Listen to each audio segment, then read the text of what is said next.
Japan के medical students 300 से भी ज़्यादा कॉम्प्लेक्स डायग्राम सिर्फ 2 घंटों में मास्टर कर लेते हैं। एक ऐसी टेक्निक से जो आपके ब्रेन की इंफॉर्मेशन प्रोसेसिंग को मुकम्मल तौर पर रीवायर कर देती है। आप सीखेंगे एक एग्जैक्ट 4 फेज सिस्टम जो मैराथन स्टडी सेशंस को फोकस्ड पावर बर्स्ट्स में कन्वर्ट कर देता है, प्लस वो काउंटर इंट्यूटिव मिस्टेक जो आपकी रिटेंशन को सैबोटाज कर रही है।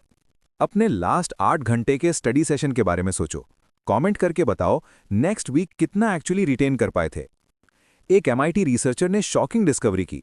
8 घंटे मुसलसल पढ़ने वाले स्टूडेंट्स सिर्फ 2 घंटे फोकस्ड सेशन करने वालों से कम रिटेन करते हैं, क्योंकि आपके ब्रेन को इन्फॉर्मेशन प्रोसेस करने के लिए मखसूस कंडीशंस चाहिए। जब आप घंटों तक मुसलसल इन्फॉर्मेशन डंप करते रहते हैं तो ब्रेन ओवरवेल्म हो जाता है और डिफेंस मोड में चला जाता है। लॉन्ग आवर्स का मतलब है weak retention. Harvard Medical School की स्टडी बताती है कि 4 घंटों के बाद ब्रेन की एब्जॉर्प्शन कैपेसिटी 60% तक गिर जाती है, यानी आप लर्निंग के नाम पर सिर्फ टाइम वेस्ट कर रहे होते हैं।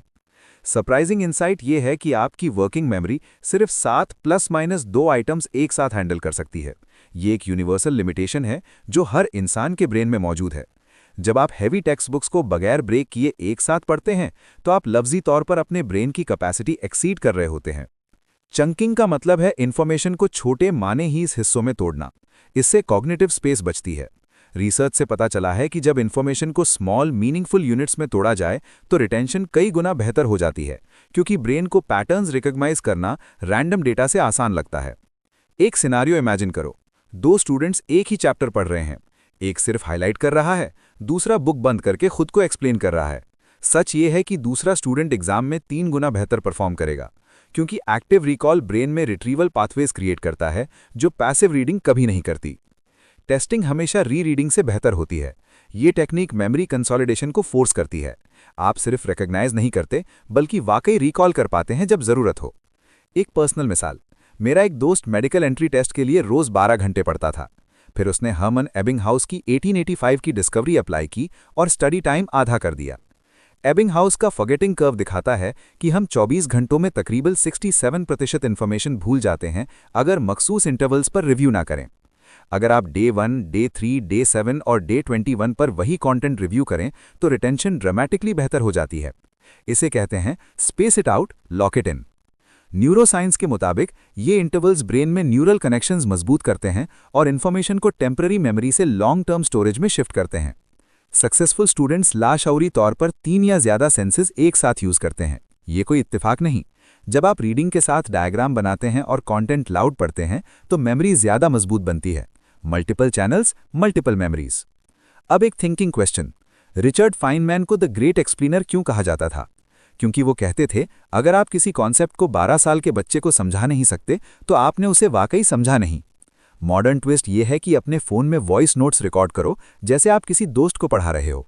ये टेक्निक नॉलेज गैप्स फौरन एक्सपोज कर देती है। Teach to truly learn. एक और सीक्रेट है, हर कॉन्सेप्ट पर क्यों और कैसे के सवाल पूछो। ये आपको सरफेस लेवल फैक्ट्स से डीपर अंडरस्टैंडिंग तक ले जाता है। सवालात डीपर कनेक्शंस अनलॉक करते हैं। कभी ऐसा हुआ कि एग्जाम हॉल में बैठे हो, सवाल देखकर लगे सब आता है, लेकिन लिखने लगो तो जवाब याद ना आए। इसे कहते हैं इल्यूजन ऑफ नोइंग। इससे बचने के लिए हर स्टडी सेशन के बाद 2 मिनट रिफ्लेक्शन करो। क्या क्लियर है, क्या कंफ्यूजिंग है, कहाँ गैप्स हैं।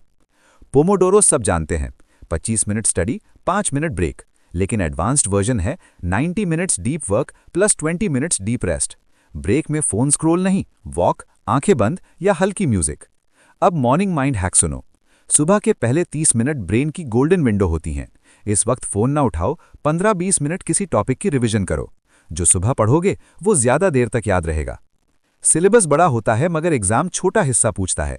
80% मार्क्स अक्सर 20% कंटेंट से आते हैं। हाई इंपैक्ट जोन्स आइडेंटिफाई करो। ओल्ड पेपर्स और रिपीटेड टॉपिक्स पर फोकस करो। पूरा सिलेबस नहीं, सही सिलेबस पढ़ो। म्यूजिक भी असर डालता है।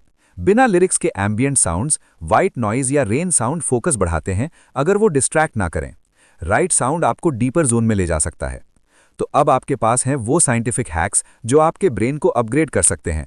लेकिन सब एक साथ मत अप्लाई करो। हर हफ्ते एक टेक्निक टेस्ट करो और अपना बेस्ट कॉम्बिनेशन डिजाइन करो।